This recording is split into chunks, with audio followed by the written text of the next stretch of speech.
Good afternoon. You're watching NTV at One. My name is Olive Burrows. We start with the headline story on the Daily Nation this morning, which was to do with the 8 male suspects and 1 female suspects that police were going after. The 8 were identified by the spokesman of the National Police Service, Charles Owino. We have those images for you. Reports indicate that at least one of them has turned themselves in Isiolo, claiming innocence. And those names will be shared on your screens shortly. One of them, however, was unnamed. As I said, 1 suspect reportedly turned themselves in to the police in Isiolo, claiming innocence. One of those being sought after is a woman by the name of Violet Kemunto, who is a female, also known as Hadija. Now we go over to Mombasa, where security chiefs are meeting, and security chiefs who have been addressed by the Interior CS Fred Matiang'i, as well as the Inspector General of Police Joseph Boynet and the ICT CS Joe Musheru. So, Kevin Mutai, what came out of that meeting? Well, of course, thank you, Olive. This particular meeting addressed various issues that are currently happening in the country, and top on the agenda is that the CS Interior, Fred Matiang'i, categorically stated that the ongoing investigation into the 14 Riverside terror attack is still active, and that security officials are making arrests, and of course, with how they are conducting the investigations, the CS says that the government is satisfied with the ongoing investigations and are saying that they will be able to conclude on that particular matter in a couple of days, and that of course Matiang'i also calling upon the security chiefs to be vigilant. Remember that this particular meeting has all the security chiefs across the country, and they are here for a couple of days, whereby they'll be able to address a couple of issues on matters security. And of course Matiang'i also came out strongly to address the issue of guns. Matiang'i says that by March, that is the next 2 months, all the licensed gun holders must be issued with certain cards which will be able to identify their firearms. And of course Matiang'i says that they should be able to surrender their firearms, and of course the licenses issued afresh. Matiang'i said that this particular concern is something that will be able in some way or another address the various issues pertaining security. And this is what he had to say. Just listening to what he had to say about that particular concern.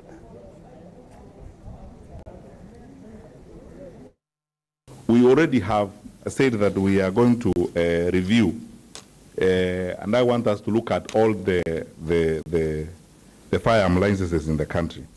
And I hope that by the grace of God, by 18th of March, because I have not revised the dates of the moratorium, every licensed firearm holder will have this card. And you can see it's got a microchip. It's a card issued by the Firearm Licensing and Control Board. It's got a microchip. It's got all the details of the firearm holder.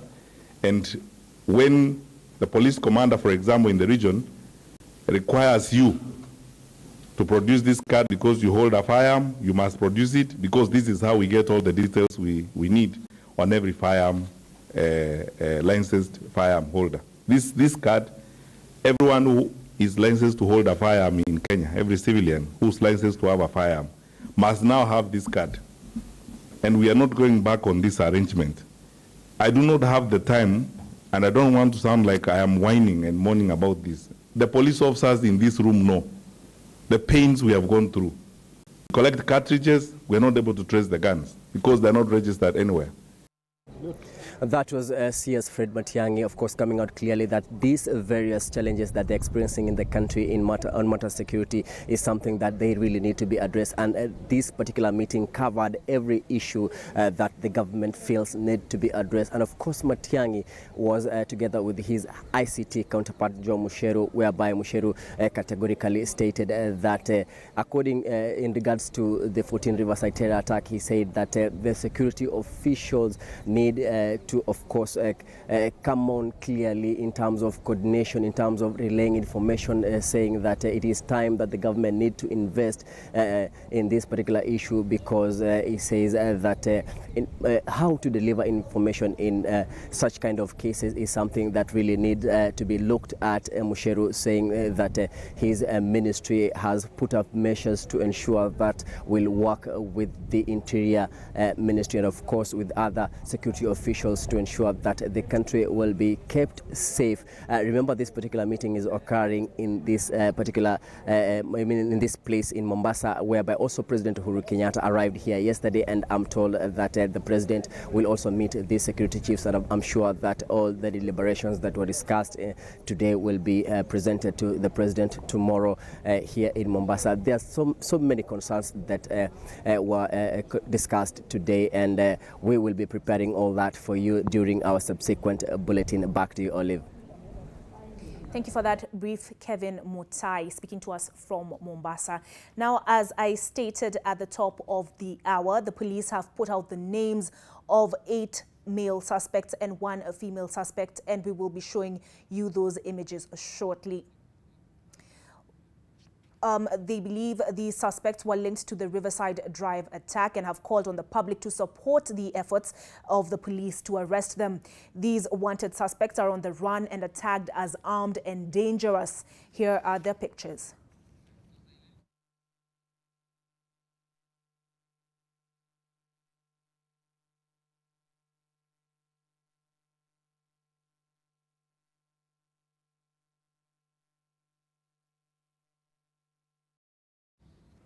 Staying with security matters, police chiefs in the regions and counties have been urged to cooperate with the media in availing information touching on their areas whenever the need arises. Speaking at a security forum in Mombasa, ICT CS Joe Musheru and the Interior CS Fred Matiang'i also urged the security personnel to respect, work and protect the media. But it means for you need to be in touch with the people on the ground from the media houses and to see how best to interact and provide the information that you will need. CS will be talking about the structures and how we want to ensure that there is coordination of this communication from the national level all the way to the county level. But even as we do that, the information and messages going on in each county will be different, and so you need to be able to work closely with your teams to ensure that the message you're giving, even though it may be different, but it's part of the core message that comes from the top, from the presidency, the cabinet, the regional commissioners, all the way to the county commissioners, ensuring we're giving very clear information for everybody. Policy of government, because we in the security sector are the ones who are often accused of being unfriendly to the press. It is policy now as government that we behave and transact as a civilized community. We have no policy of either harassing or mistreating or being uncooperative with the media. We support the media. It's our way of life now in Kenya. We respect freedom of the press. It's our way of life in this country. And we are bound by law at all times to support the work that the media does in our country. 4 people were last night injured in an attempted attack on a Chinese road construction site in Shimbiri, about 50 kilometers from Garissa town. Confirming the injuries, County Police Commander David Kerina, who was among the top security officials who visited the scene, said swift response by the police on receiving tips of the attack helped save lives. According to terrified locals who spoke to the media on condition of anonymity, 8 hooded militants, all armed with AK-47 rifles, kidnapped a man from a nearby village and ordered him to take them to the Chinese construction camp. As they approached the camp, they allegedly started shooting indiscriminately, prompting the workers who were housed outside the fenced camp to scatter for safety. Police say security officers guarding the camp returned fire and in about 15 minutes were able to repulse the militants who fled to nearby thicket. During the shootout, the wife of one of the security guards manning the gate was shot from behind point and a bullet is said to be lodged in her shoulder. She was rushed to the Garissa County Referral Hospital, where she is admitted and in stable condition. The other 3 were injured as they scampered for safety, including the husband to the injured woman. The police say they are pursuing the militants who allegedly escaped on foot towards the Dadaab area. Watu 8 ambao walikuwa wamejihami silaha kali ndio wameingia. Hiyo watu vile waliingia hawakufaulu. Askari ambao walikuwa tayari alert ndio walipata na walifukuzwa. Nilisikia risasi zimeanza kulia na kusikia hizo risasi, mimi nilitoroka kuingia kwa msitu. Hata saa hii ndio nimekuja hapa. Gatundu South Member of Parliament Moses Kuria has again openly defied President Uhuru Kenyatta's calls to tone down the 2022 politics. The legislator has said that the political mood is inevitable and that he and others will go ahead with preparations and campaigns. Kuria has presented a memorandum to the Building Bridges Initiative Secretariat proposing the creation of the offices of a Prime Minister and 2 deputies to form what he calls Super 5. The President and his deputy alongside the PM and his 2 deputies. He's also pushing for the abolition of nominated seats in the county assemblies and woman representative seats at the National Assembly. He says these proposals are meant to raise inclusivity in leadership. The legislator also wants senators to be the speakers at their respective county assemblies. Governors and MCAs stand accused of collusion, which denies Kenyans their rights as the oversight role is watered down and muffled by influence of the county CEOs. Shallow thinking and thinking with the convenience of today. We think about tomorrow. And by the way, once we agree on what we are going to change, from there, tunafungulia siasa. Tunaenda siasa. We don't have to be in the same bed. We are going to go all over this country and preparing for 2022. Work, we are going to work, but also 2022 is a reality and we are going to prepare for it. All we are saying is let's come together, agree which is for common for everyone. Then from there we start forming our own formations, because each formation is going to present not a presidential candidate and a running mate, but a Super 5 ticket. So we can't wait. We are itching to go. Let us pass this thing. We form our Super 5. Other people from the Super 5 tukutane kwa ground. Do let us know what your thoughts are on the legislators' comments. At NTV Kenya is our Twitter handle. You can also tweet me on @Burrows. A 59-year-old teacher who allegedly defiled and impregnated his 14-year-old pupil has been granted 500,000 shillings bond and a surety of the same amount. David Langat, a teacher at Tembwa Primary School, Molo constituency's Keringet area, allegedly lured the girl into a lodging after she collected her KCPE exam results late last year. Langat has been arraigned in the same court a week ago on the 14th of January but was denied bail. The senior resident magistrate has agreed to grant bail a week later on condition that the suspect does not contact the victim or any witnesses. The case will be mentioned on the 4th of February and the hearing is scheduled for the 13th of March.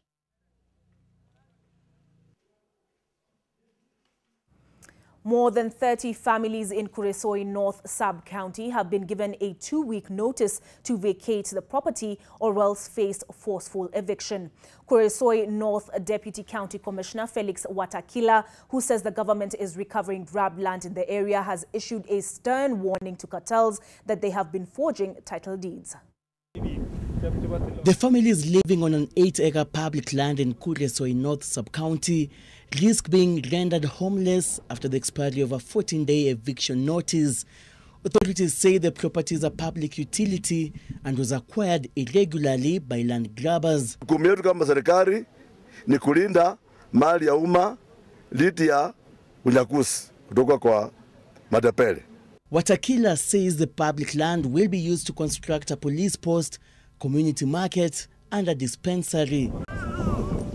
The law enforcer has called on residents in the area to be cautious of grabbers who have already started selling portions of the government land using false documents. Kutoa nyokali wale ambao wamesanya pesa kwenda kuchangia kutoa title deed ambayo ni apandia kwa mujibu wa sheria hawana budi hata kushikwa. Wamevunja sheria ya nchi. Kuresewe CPD Hesbon Kadenge asked residents who have been conned by the cons to record statements with the police. He has promised that stern action will be taken against the culprits. Seth Olale, NTV. Business and education in West Pokot have been affected due to increased power outages. This is according to the Kapenguria Member of Parliament, Samuel Moroto, who has accused the Kenya Power and Lighting Company of neglect and poor services. Moroto alleges that a lot of money has been pumped into West Pokot, yet the county still relies on generators. He has given the electricity distributor a 2-week ultimatum to solve the issue or be taken to court. Area residents and traders say they want the power firm to apologize, admit liability, and compensate them for the losses, a failure to which they will face a court battle. Ukiona records ambayo kule Nairobi, pesa mingi sana imemwagwa hapa. Ni nini ambayo inafanyika mpaka saa yote hapa kunakuwa na blackout? Hata unaona yenye tunatumia sasa hapa ni generator. Na tunasherekea miaka 55 kupata uhuru. Alafu tunasema tuko na serikali. Residents of Kajiado Central constituency have launched a community bursary scheme to aid needy students. The initiative was the brainchild of the late Interior CES, Joseph Nkaiseri. It seeks to help vulnerable students in Kajiado Central constituency to acquire formal education. The community aims at raising fees, especially for orphans and persons with disability. About 4 million shillings was raised through a funds drive that targeted to sponsor 200 students through bursaries dubbed Omogeseni Community Bursary.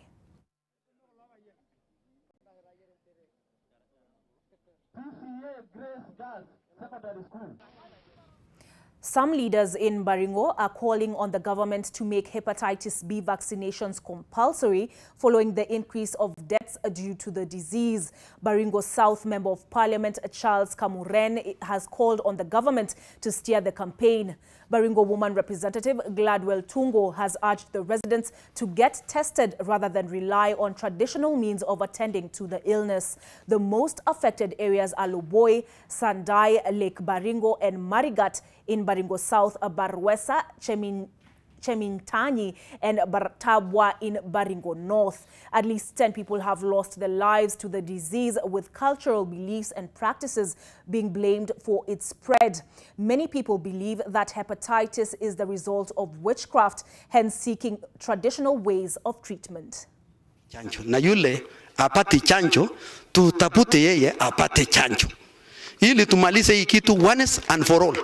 Ugonjwa huu unaambukizwa kwa kusalimiana, kwa kushika chemichemi za maji chembe-chembe za maji ya mwili ya mtu kama jasho, na hata katika kupitia tendo la ngono.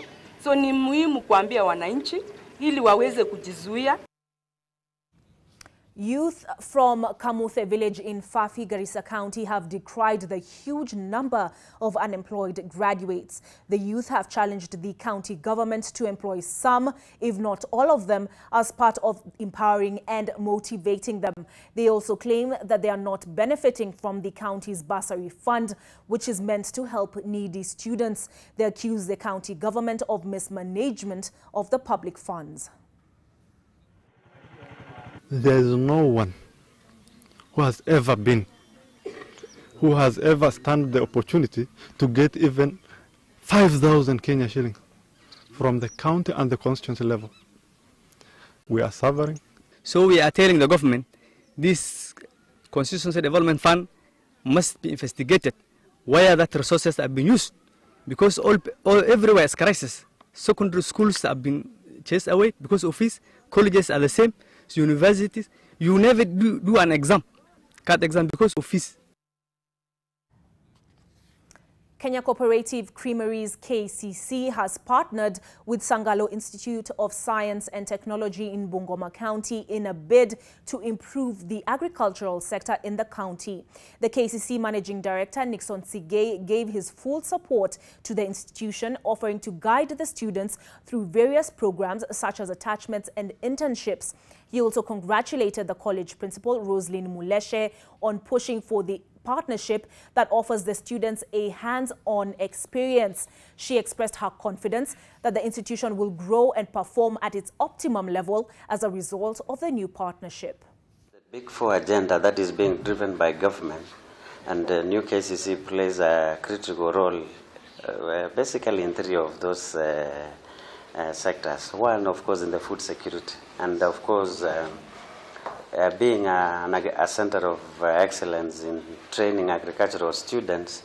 Really, that partnership is very key. One of our own innovated the village battery. This village battery, you just use water and salt, and then you are able to charge your phone if you are in the village and you have no power. 54-year-old Grace Odongo is a lady who extended an act of kindness during the recent terror attack at 14 Riverside. Of her own volition, she made sure the officers were well taken care of by providing food and hot beverages as the security personnel fought to contain the terrorists. The attack saw about 21 innocent people die, while others were left with serious injuries. Grace narrates her story to NTV's Helena Ura, and this is her story. It was around 3:30, and I had one of my clients telling one of the workers to switch on the TV, their breaking news. So I got out to see what is the breaking news. That's when I saw that there is an attack at Dusit. I watched a little, and then I asked myself, this is not something that I should be watching. My cousin asked me, write a list of the things that you think would be needed. I just wrote for him, you know, the beverages, milk, maybe disposable cups, and so on. But I decided to call the station. Actually, I wanted to walk there. But then I said, it is late at night, it is dark, and I don't know what is happening. They may not even open for me the gate if I drive there, considering what is going on.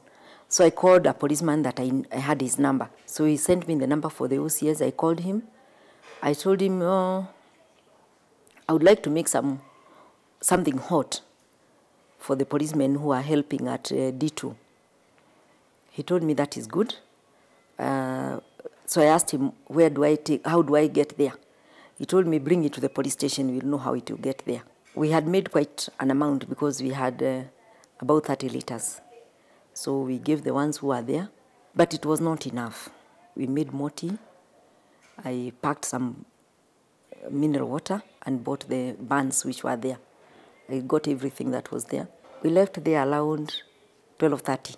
Then the OCS said, tomorrow in the morning, if you are able to give us something very early, it would be very nice. So I asked him how early. He said 5 a.m. So we came back. We slept like 2 hours with my ladies. We made tea again. We went back. It was not enough. We went back at 9. We went back at 11.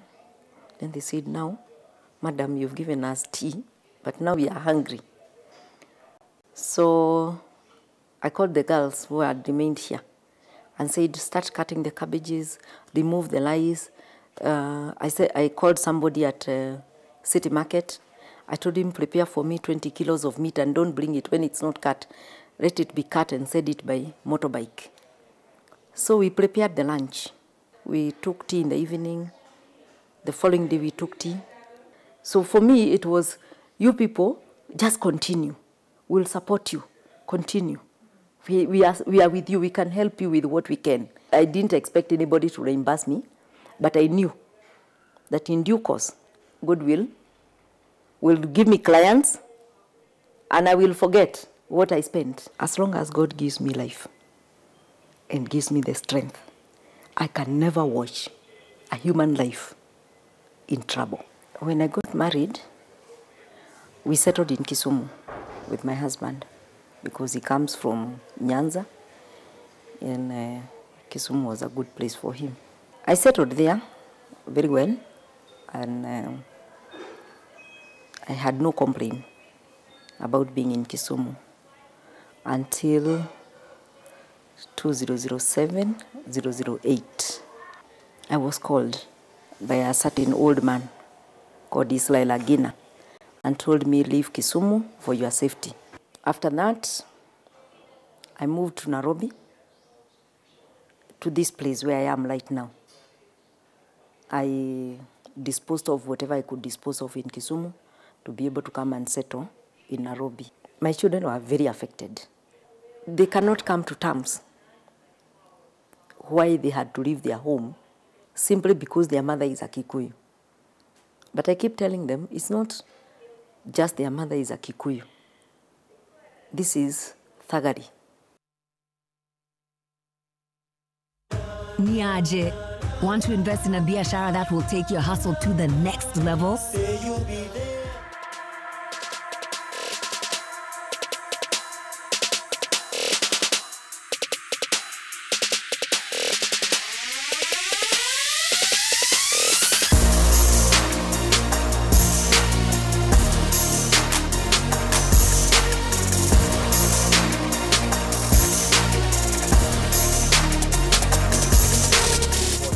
Gor Mahia players enjoyed their qualification to the group stage of the CAF Confederation Cup, singing club anthem in the changing room that is in Limbe as they celebrated their qualification. Gor booked a slot in the group stage with a 2-1 aggregate scoreline after holding New Stars de Douala to a barren draw in Limbe, Cameroon on Sunday. Gor had edged out the Cameroonians 2-1 in the first leg in Kasarani and needed to avoid defeat or a draw of any kind at Limbe's Omnisports Stadium.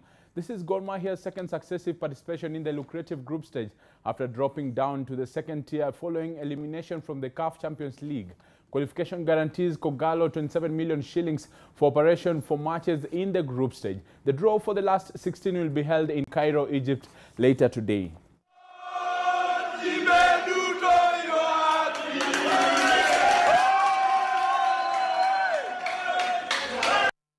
And 5 players will link up with Gor Mahia on their way to Dar es Salaam for the 2019 SportPesa Cup. The team is scheduled to touch down at the JKIA from Douala, Cameroon on tonight at 9 p.m. before jetting out to Tanzania at 11 p.m. The 5 are Harun Shakava, Josh Onyango, Dennis Oliech, Nicholas Kipkirui, and Geoffrey Ochieng.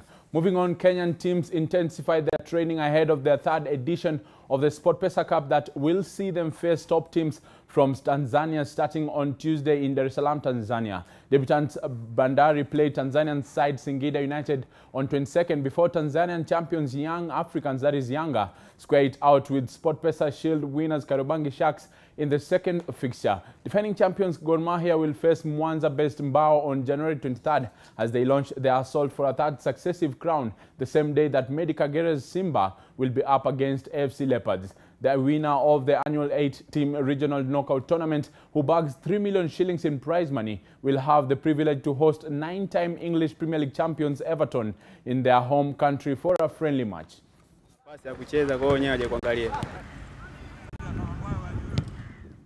And 48 teams will do battle for a ticket to Liverpool, UK at this year's Standard Chartered Bank's Road to Anfield football tournament, scheduled for March 2nd at St. Mary's School, where the winning Kenyan side will travel for a fully paid 4-day trip to the home of the 18-time English Premier League champions. While at Merseyside, the team will represent Kenya at the Global Standard Chartered Trophy Finals to be staged at the 54,000 capacity Anfield Stadium on May 17th. In addition, they will also attend an EPL match at Liverpool's Anfield Stadium, as well as benefit from a professional training session with Reds legend John Barnes and various coaches in preparation for the tournament. Yes. And Lionel Messi came off the bench to inspire La Liga leaders Barcelona to a 3-1 victory over Leganés, their 7th successive win in all competition. Ousmane Dembele fired in to give the champions a first half lead before Martin Braithwaite, on loan from Middlesbrough, tapped in the equalizer. Luis Suarez.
update. Now, just a reminder that the police have put out the names of various suspects in the Riverside Drive attack, calling on the public to support their efforts to arrest them. These wanted suspects are on the run and are tagged as armed and dangerous, and their names are Abdi Bidu, Didu Mohammed Fugisha, Abdi Ali Kachora, Gaddafi, whose alias is Munene, Ramadan Wario Bonaya, alias Rasho, and a man only identified as Omari, together with Hussein Aiden Hussein, alias Eto, and the woman's image you saw there on your screen. Her name is Violet Kemunto Omwoyo, alias Hadija, and police are looking for them or any information that may lead to their apprehension.